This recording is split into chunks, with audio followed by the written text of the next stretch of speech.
12 lines down on Hayamid base. Ibailahu.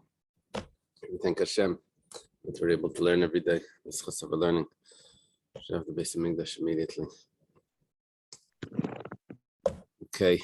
Ibailahu, they asked the question. Ibailahu is they asked the question in the yeshiva. It doesn't tell us exactly who. The yeshiva was discussing this. Mahu livel betchila b'Shabbos. Can the first relations with a virgin wife, with a basula, be performed on Shabbos? And the issue is that there's two issues. We'll see. One of them is that she's going to bleed, and the bleeding may be a malacha. Well, which malacha is it? Rashi somewhere says that it's tseveya. It's coloring. It's like dyeing. And Tosfos says that no, it comes. Jimmy, very nice. It goes under the category of netilas neshama, which is like shechting. Okay.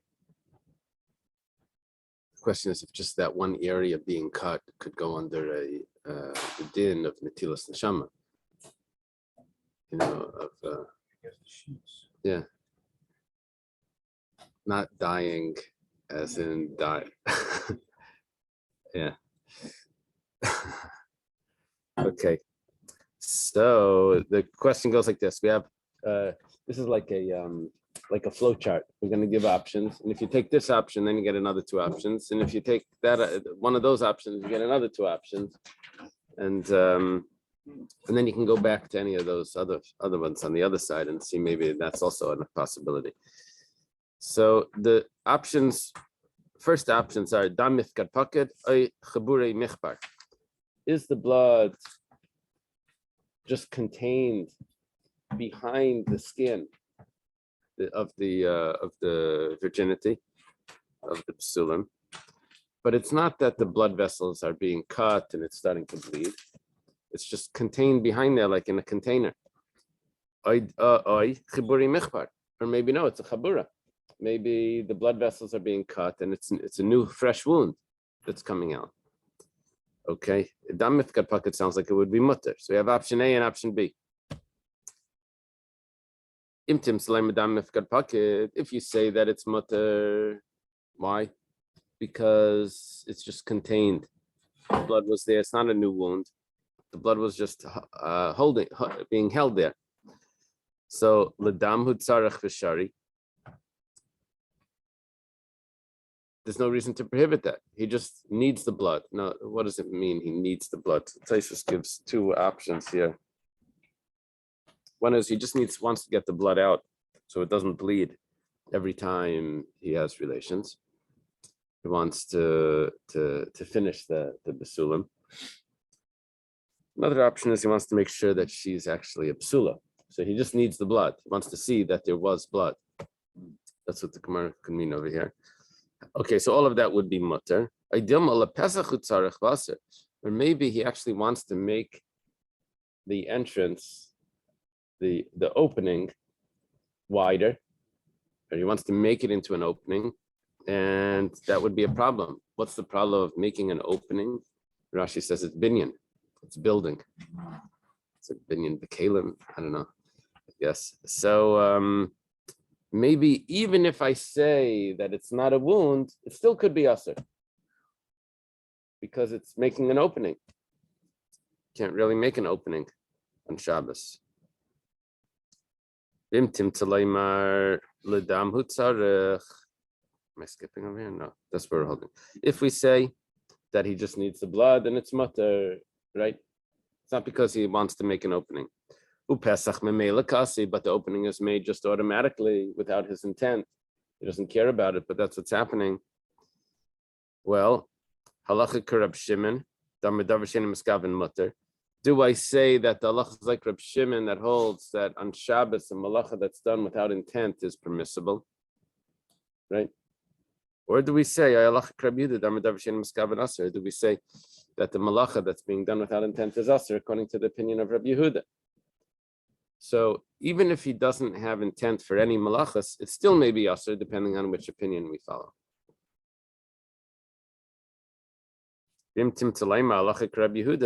And even if we say that we follow Rabbi Yehuda, which means that it should be aser, even though everything that he's doing is permissible, all the secondary things that are happening should be prohibited because we're following Rabbi Yehuda. But mekalkel away Yitzhak Pesach and mesaken away Yitzhak Pesach. Is this considered that he's making it better or making it worse? Is a girl that's not a virgin anymore, is taking away the virginity improving? Now she's a married woman, or is that ruining? Is that making her worse? Well, regarding the ksuba, her value is going down. But regarding being a wife, what the husband wants is that she should not be a virgin anymore. Not after that, right? He doesn't want bleeding every time. So is this mekalkel or is this mesaken? Regardless of how she lost. No, it's only right now. She's not a virgin because of the relations that she had with him. Yeah, if she lost it before, then that would be a problem. Here we're talking about that it's on Shabbos and she's bleeding, and the question is that an improvement or is that making it worse? So turns out that there's a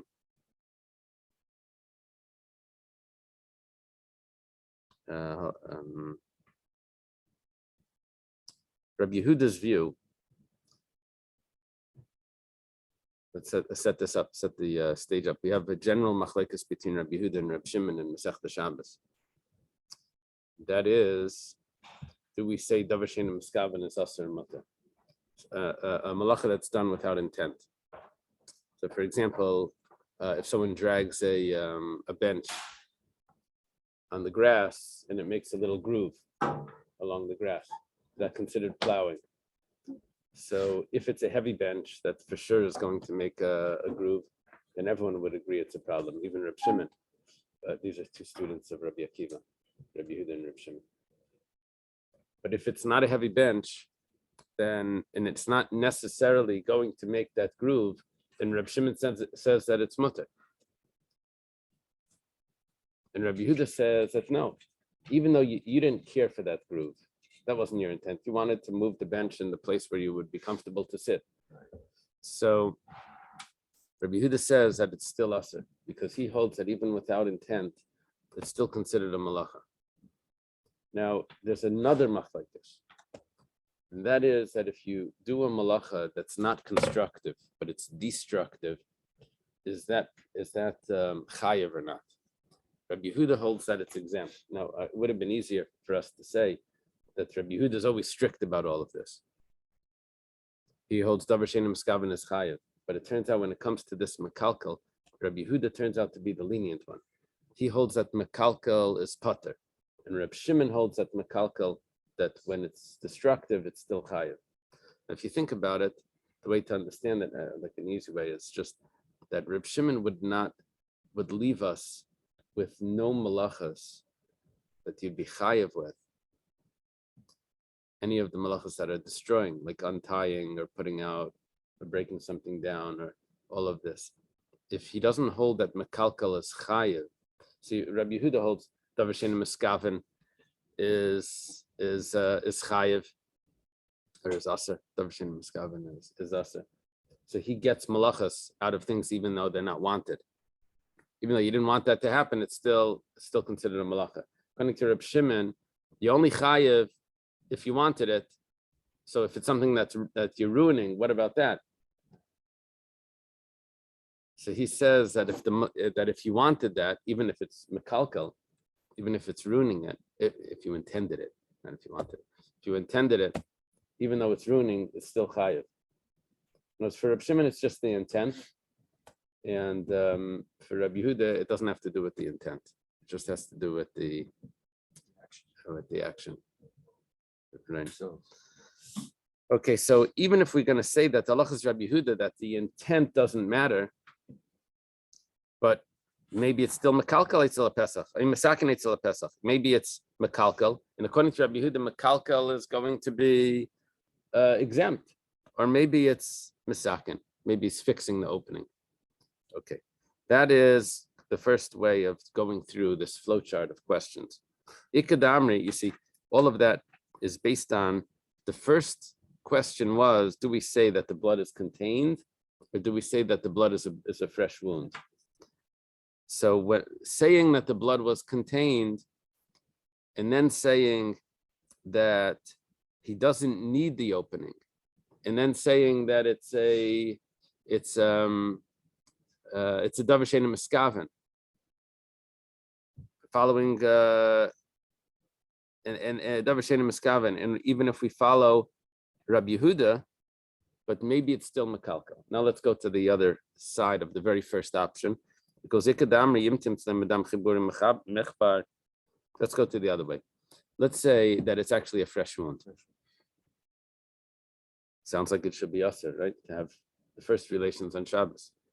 L'damu tzarech v'aser. Do we say that fresh wound and he needs the blood? What does he need the blood for? Like we said before, he wants to make sure that all the blood goes out so that the relations the following time is not with blood. Or maybe he needs the blood because he wants to see that she's a virgin. He doesn't care about blood. He just has to do with this, with the pleasure that he gets from the relations. The blood that's coming, he doesn't even know about that. Doesn't interest him at all. So he's a miskaven for the blood. Follow? He's a miskaven for the blood. Rashi has a comment which the Marsha says is in the wrong place, but after correcting it according to the Marsha, Rashi's comment is, but it's a psikresha. It's a psikresha means that even if you don't intend for it, but if it's 100% going to happen, you can't tell me that you didn't intend for it.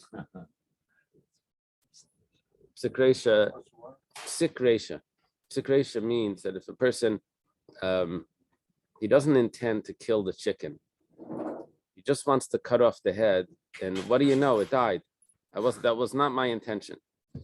So we say that because of 100% of the time, cutting off the head of the chicken. Why does he want the head of the chicken? He wants because it used to be an old-fashioned puppet.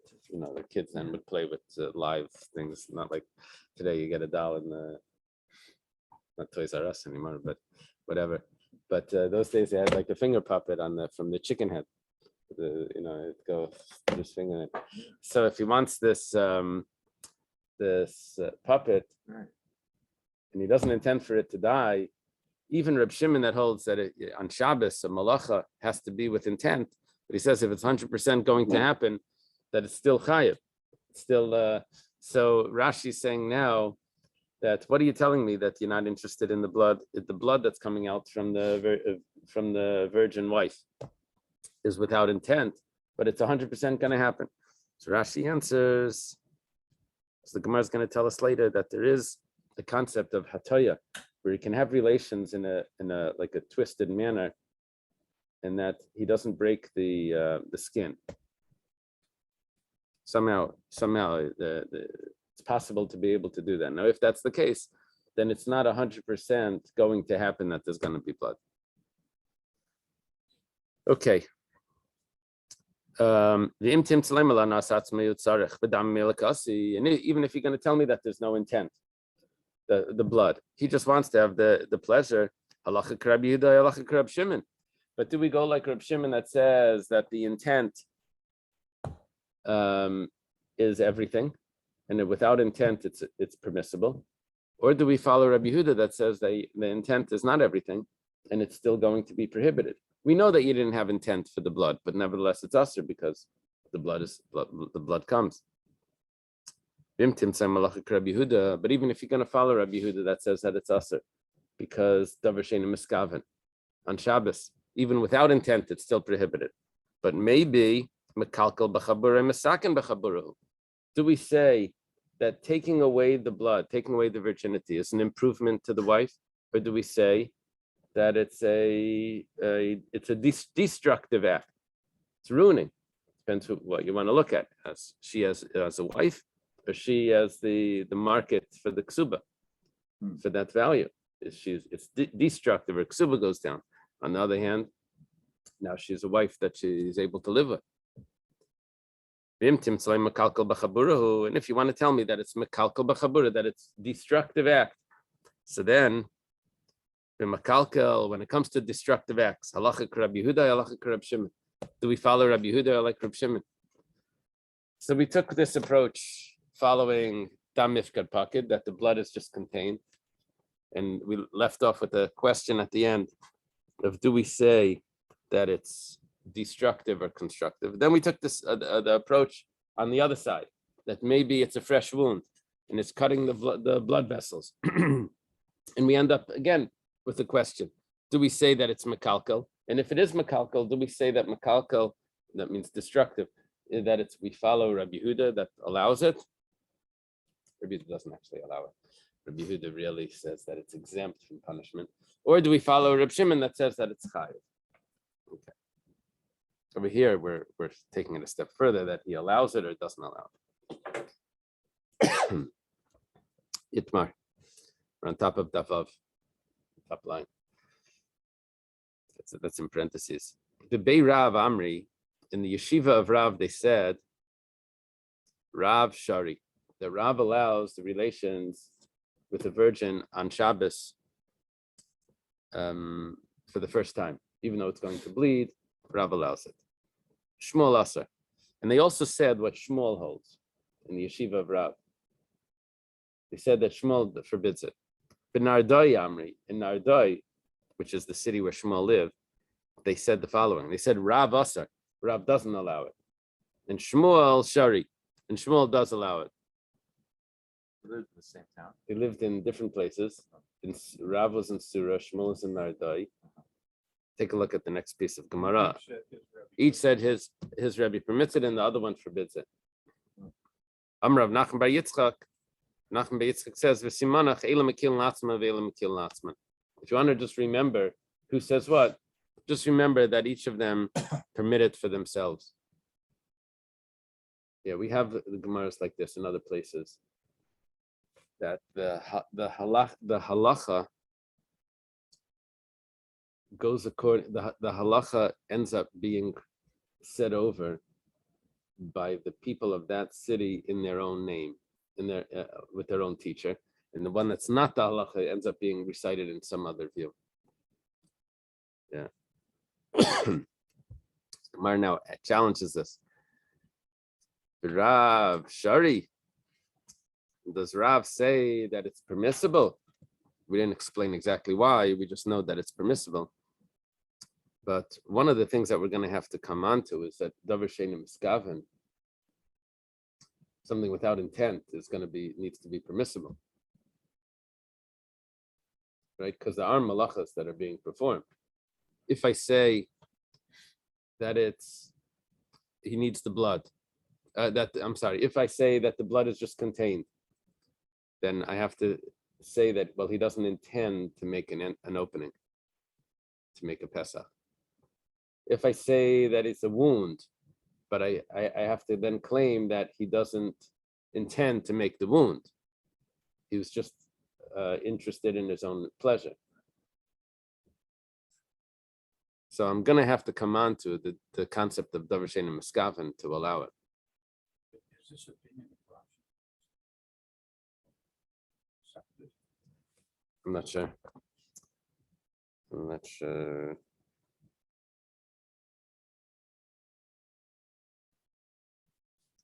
No.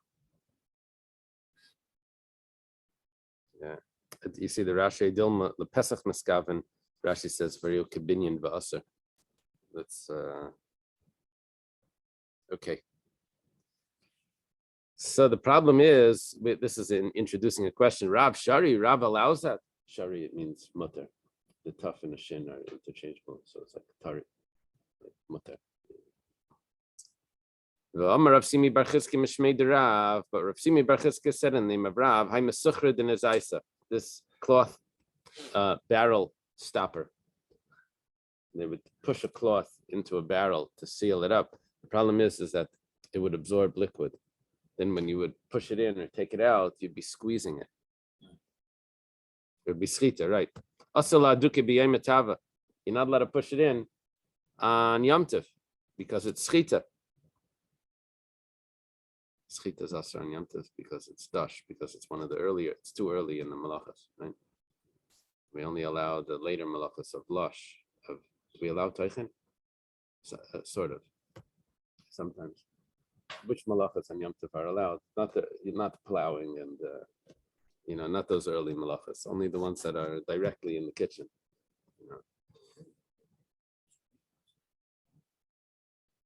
Yeah, you're squeezing out something you want. You want that liquid back in the wine. Bahahu, the Gemara answers, I feel Reb Shimon might. You're telling me that Rav holds that okay, I missed the point. That a davar sheina miskaven, Rav, when it came to the wife, and that she's going to bleed, we said it's a davar sheina miskaven, and Rav allows it.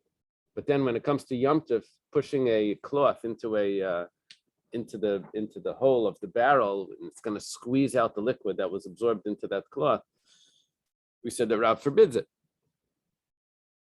It's a davar sheina miskaven. The liquid that's going to drip out of that cloth was not what he was intending. So the Gemara answers, "Bahu afilu Reb Shimon Maida." Even over there, Reb Shimon would agree that it's aser. Why? Because Abaye and Rava both say, Maida Reb Shimon b'sekreisha v'layamas. Reb Shimon will agree, even though he holds that a malacha requires intent.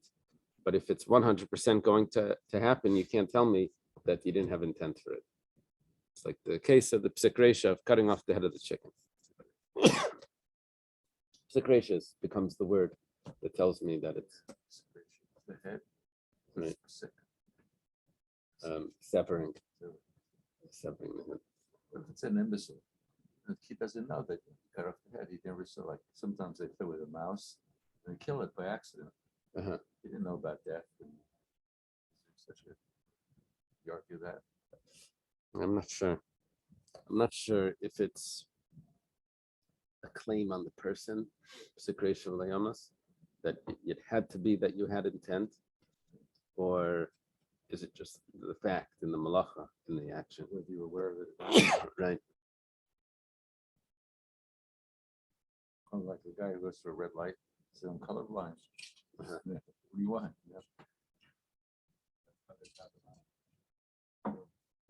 The most common application of psikresha in our house is the refrigerator light. You forget to turn it off before Shabbos. When you open the door, you do not have intent to turn the light on. You have intent to open the refrigerator. The fact that the light's turning on, so davar sheina miskaven, you had no intent to do that. That's not what you were planning on. So does it always turn on? So if you had a light that was, somehow flickering, it doesn't always turn on, you could claim it's not a psikresha, it only goes on, certain percentage. But if it is a psikresha, every time you open the door it goes on, I know at a certain point the bulb is going to go out, but I don't know if that's enough. So, yeah, what do you do if you left the light on? You have to get a non-Jew to open the door. Right. Yeah. So let's say you opened it by mistake. You leave it open, but you don't want to close it. Which is You another- probably have to, because you can't close it as well. Probably have to put a little leave it towel open in there. shop. Yeah.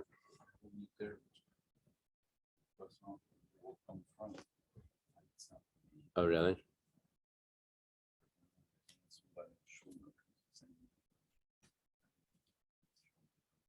Have to get it off? Yeah. It's going to get tough as the world gets more automated. Okay. Certain houses you can't walk by on Shabbos. They have this Those are the automatic lights, right? I have a light like that, but I put it on a switch where I can turn it off for Shabbos. light. Remember I have to remember. But when I set the lights, it's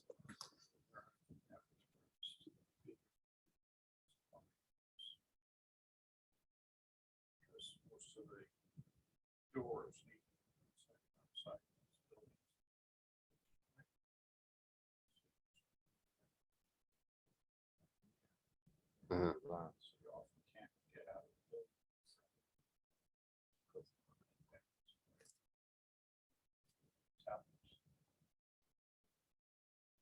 Uh-huh.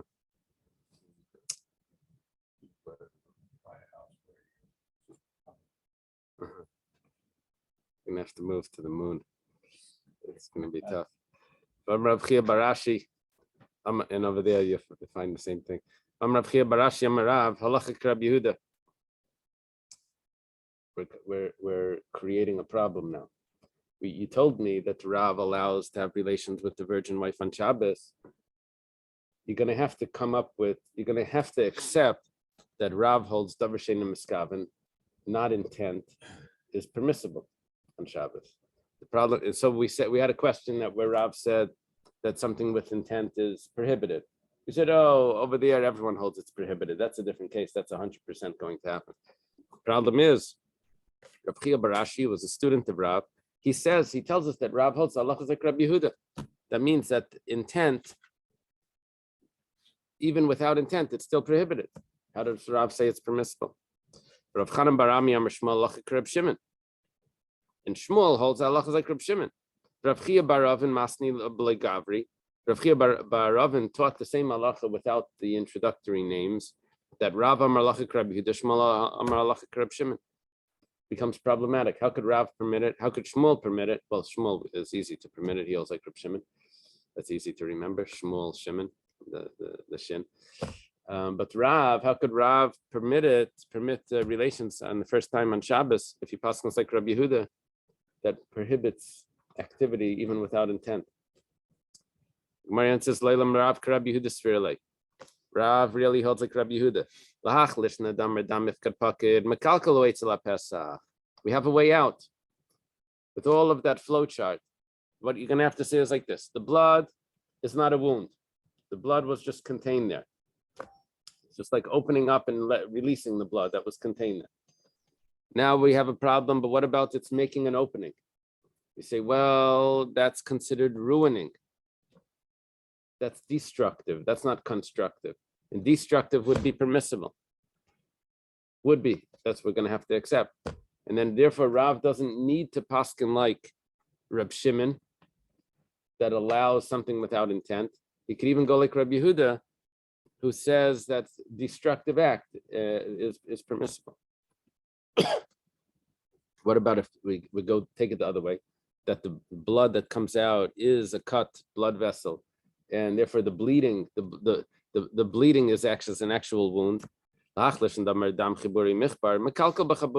to have to say that this is a destructive bleeding, not that he wants the blood for anything.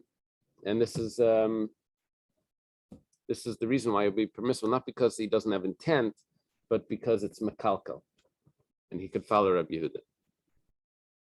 Okay.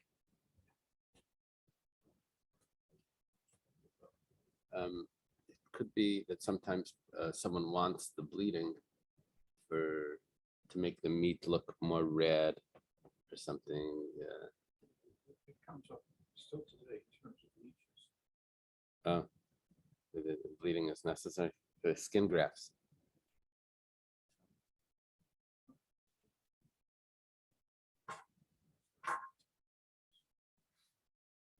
Not Shabbos or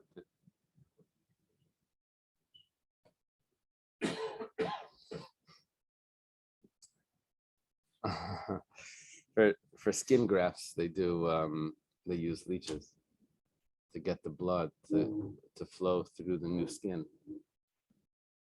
How do they get it over there? So they use leeches or some sort of something similar to that pulls the blood through the. Okay. Masav Rav Chizda. Rav Chizda has a question. Tinekish legia is manaliris finissis. Talking about a girl that she has not reached maturity, that she sees blood. Her cycle has not started yet. She's probably under 12 or something. But she's married. So she's gonna have relations with her husband, her new husband. And she's gonna bleed because she's a virgin. So until what time do we say that the blood is from the wound? And until when? And then when would we say that the blood is probably because she started to get her period? She started to bleed. So Beishamai Oimrim Noisna Arba Leilas. Beishamai says that she gets 4 nights that they could be together, and we consider those 4 nights to be the blood of the Basulim, the virginity. Basil says until the wound heals. Now we have to say that this takes longer than Beis Shammai, which means until the amount of time, I mean the wound would heal quickly, but the every time they have relations would be opening it up again. So would be problematic. So it needs to be that until they can have relations without bleeding. That's Basil's view. Okay. Let's say she already is of the age where she should be seeing blood, but it just happens to be she hasn't yet, but she's old enough. Then we're going to be a little stricter here because it could be that the blood is really coming. Bishami says she only gets 1 night. However many times relations they want to have that night, that's fine. But by the morning, if there's more blood, then you have to suspect that it came from that it's Damnida. Basil says that they can have relations until Motzei Shabbos. When do they get married? On a Wednesday. So how many nights is that? Well, it's Wednesday night, Thursday night, Friday night, and Motzei Shabbos. That's Ad Motzei Shabbos is 4 nights. My love, what comes out from this, is it not? The Eloi Baal Matzi Baal, I feel Shabbos. It's pretty clear that if he has 4 nights, including Shabbos, that he's allowed to have relations on Shabbos. Means he's allowed to cause her to bleed on Shabbos. If he didn't have relations yet with her all of that time since they got married, he's allowed to have his first relations on Shabbos. He gets 4 nights. This is a question on the view that would say that there's a problem with relations the first time on Shabbos. We have clearly from Beis Hillel that it's permissible. Amar Rava Loi. Rava says no. Labar mi Shabbos. Besides for Shabbos. Amar Le Abaya. V'ad Motzei Shabbos arba leilas katani. But it says clearly until Motzei Shabbos, and it says 4 nights. El Amar Rava Kishabal. Rava says it's talking about when they had relations before Shabbos, and then they're allowed to have relations again on Shabbos. Ikashabal Maika Mashmalan. So what's the chiddush? You see, I have two chiddushim here, 2 things possibly that the point is. What's the point? Is it trying to say that you're allowed to have relations on Shabbos, or is it trying to say that we're not concerned of Dam Nida, and we assume that it's Dam Basulim? And there's 2 possible heterim that it's giving me. So the fact that it uses the term Ad Motzei Shabbos makes it look like the heter is for Shabbos, that it's a Shabbos heter. Otherwise, the Arba Leilis would tell me that it's not the Dam Basulim. So my Kamashmalan were telling me that it's Ad Motzei Shabbos. Kamashmalan, the Shayla Mivel b'Shabbos, is coming to tell me that they can have relations on Shabbos. I knew that because they had relations before Shabbos. So of course, the second relations, no one said was an issue. It says no. Kiddush Shmuel, Damar Shmuel, Pirza Dechukam Matalikanis b'Shabbos, Af Pi Shemash Tzreiris. Yeah, this is an interesting example that it's using for this scenario. Shmuel holds that you're allowed to go through a very tight wall, a very tight opening in the wall, even though as you walk through, it knocks off pebbles and things, but it makes the entranceway a little cleaner. As you're walking through, you're breaking away. So he says that that's permissible. Now, that's the case. Similar to this, it's not the same thing, but similar to this would be that this virgin, this girl, the second relations, the third relations, all of that is permissible on Shabbos, even though it's making the entrance, the opening cleaner. We're comparing that to the walking through the door, that is permissible. So there still is a chiddush, even though there was relations before, but it's still permissible. Masav Rav Yosef, Rav Yosef has a question. Chosen pater mikriya shema laila rishon ad motzei Shabbos im layasa ma'isa. Kriya Shema, reciting the Shema, which is done at night and in the morning, requires concentration. If a person is not able to concentrate because of a mitzvah, and here the mitzvah would be that he's a chassan, and he has to have his relations to consummate the marriage.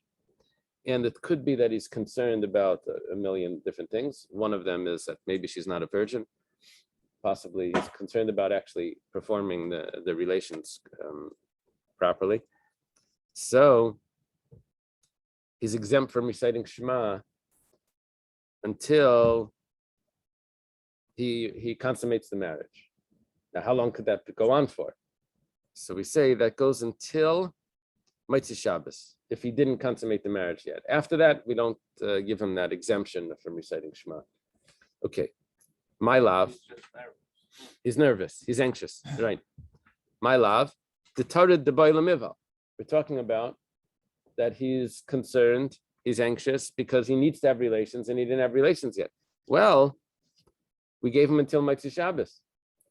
He's exempt from reciting Shema on Shabbos. If he's not having relations on Shabbos, why is he exempt? Must be that he's allowed to have relations on Shabbos. It's pretty clear. Rabbi Yosef has a good proof from this Mishnah. Amalei Abaya says to Rabbi Yosef, Loi, the Tarid the Loibal. The reason why he's anxious is because he did not yet have relations. And it's not an anxiety that's coming from having relations. It's an anxiety that's coming from not having the relations. Amalei Rava. Rava says, anxiety that's not coming from a mitzvah exempts him from performing a mitzvah. Umishum tir de pater, just because that concern is going to make him exempt. Me'ata ela me'ata, according to this, from now, tavas finas bayam achinami de pater. You're going to tell me that someone that's had a ship that sank, you're going to tell me he doesn't have to recite Shema because he's all concerned and worried over the ship that sank? The stock market?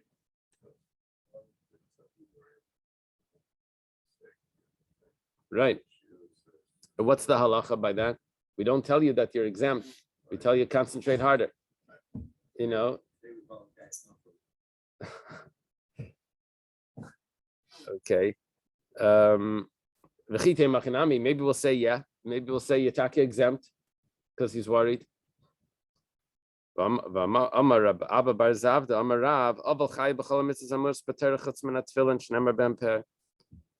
worst, the most severe anxiety would be an aval, someone that's in mourning. Someone just passed away. And he's still chayiv in all the mitzvahs. Not an einen, but the aval. The einen, he's exempt from the mitzvahs probably because he has to get ready for the funeral. But an aval is chayiv in all the mitzvahs, with the exception of tefillin on the first day. Why? Because we learned from Yecheskel that the prophet told him that he should wear the tefillin, even though his wife had passed away. That it says tefillin is called a crown, and because in Aval they would put on their head ashes, so that it wouldn't make sense to have the crown together with the ashes. So he's exempt from tefillin, but he's chayim and everything else. See, if it's not anxiety that's from directly performing the mitzvah, maybe avelos, the mourning, the feeling of mourning is also part of the mitzvah. The Gemara is ignoring that. Maybe we could say that would create a question. I'm saying maybe there's an issue here, but it could be that avelos is not. We know that there's a concern that he has that's going on in his head, but the behaviors of avelos are the mitzvahs of avelos, not the worry in the heart. That's not the mitzvah of avelos. So that's what we'll have to say. If that's the case, so then an avel that does have worry in his heart, it's not a mitzvah. And you see, he's not exempt from other mitzvahs. Elama Rava Tanaihi. So Rava says it must be like this, that there's a machlekes Tanaim. The Tanachadim layasa ma'isa b'rishon pater, af b'sheni, b'sheni pater af b'shlishi. One brisa says that if he didn't consummate the marriage on Wednesday night, then he's exempt from reciting Shema on Thursday night. And if he didn't consummate the marriage on Thursday night, he's exempt also Friday night. B'tanidach, there's another brisa that says Rishon v'sheni pater shlishi chayev. Other brisa says that if he didn't consummate the marriage on Wednesday night and Thursday night, so he's exempt from reciting the Shema because he's worried about performing the. What reason one person not consummated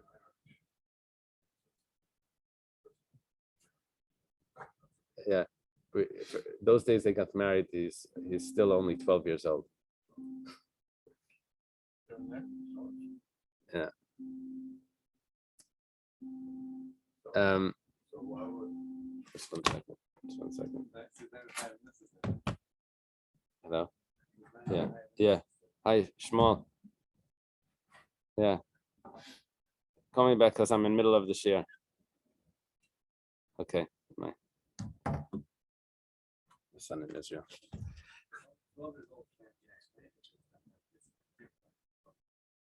Right, a 13-year-old or something. A 13-year-old. You're right. You're right. Because then it has to be Chayiv and Krishma. Okay.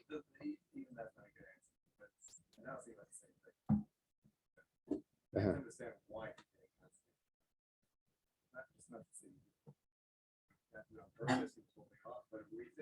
Yeah, we don't have that information perfectly clear, but this and what is exactly is he anxious from? That's also a question. Will he be able to perform? And also could be that maybe he's worried that she's not a virgin. There's only one way to find out. Right. Okay. Abaya, what does Abaya do about this? Hasamnami betir the pligi. Over there, they're also arguing about tirda, which means like this. According to Abaya, Abaya was of the opinion that if someone is concerned about not performing, about not consummating the marriage, that can also exempt him. So it could be that really on Shabbos, what would come out over here? The one that says that on the third day he's chayiv to recite the Shema, that he would hold that on Shabbos you're not allowed to have the first relations. That's why on the third day he's chayiv to recite the Shema. That brisa would fit according to him. And Abaya would say that he's exempt from Kriya Shema is not because he's allowed to have relations, but this opinion holds that the anxiety that comes from not having the relations exempts them from Shema. That's according to that opinion, that brisa. Okay, mitzvah is pater. Now, so there's a question here because what about the aval? The aval was mitzvah. How could he hold that mitzvah is pater? The aval is chayiv. Aval is the greatest mitzvah possible, right? It must be that Rashi spells this out. Rashi says that the aval is tarid tirda de reshus she'ain tsari mitzvah afal pi shavilusim. It's exactly the way we said. The behaviors of avelas is the mitzvah, not the tsar, not the pain of avelas.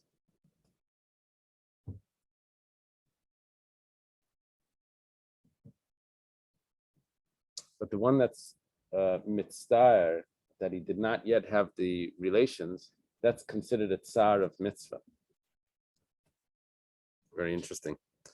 Now the Gemara says, "V'hani tanai ki hani tanai."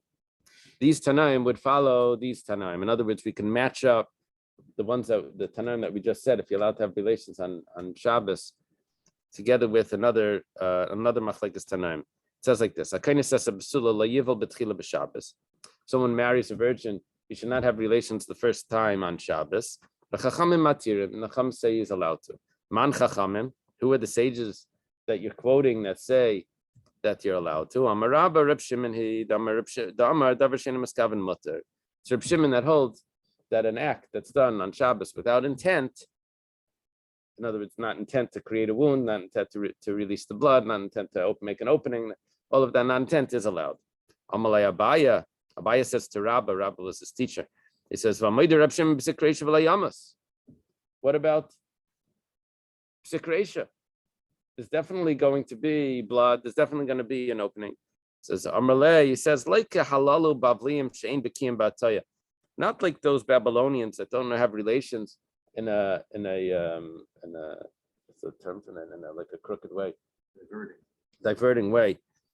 Eliyesh became Bataya, but there are people that can have relations and avoid breaking the Basulim.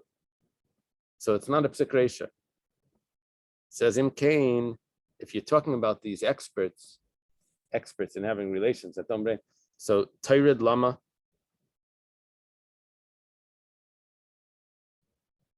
Why are you telling me that he's worried about? He's an expert. What he's telling me that he's mitzvah, he's not sure if he'll be able to. This is an expert. It says L'Sheina Baki. Over there, we're talking about someone that's not a Baki. So Yomer Baki Mutter Sheina Baki Aser. Then you're gonna have to tell me, spell out the law that someone that's an expert at having relations should be allowed to have relations on Shabbos, and someone that's not an expert should not be allowed. This is Rav Bekiyanin. Most people are experts. Amalei Rava Barav Chanan Labayel Me'at Sheshvinin Lama.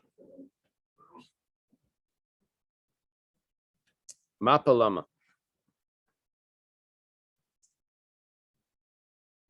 Rava Bar Rav Chanan asks Abaya, if that's what we're talking about, then why do we make a big deal about having witnesses to check the cloth, to find the blood, and we have a special cloth to make sure that she's a basula, to have the blood, if there are people that are experts, and most people are experts at avoiding the blood. So what does this prove if she's a virgin or not? Everyone will be able to avoid it. Right. Tell me again.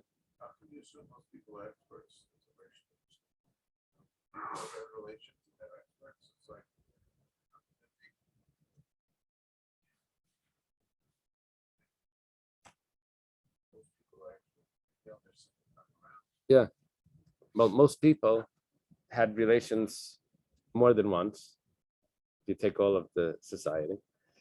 And when we're creating a halacha of are you allowed to have relations on Shabbos, so we're not going to say only those that aren't, because most people are allowed to. So that's why they didn't specify.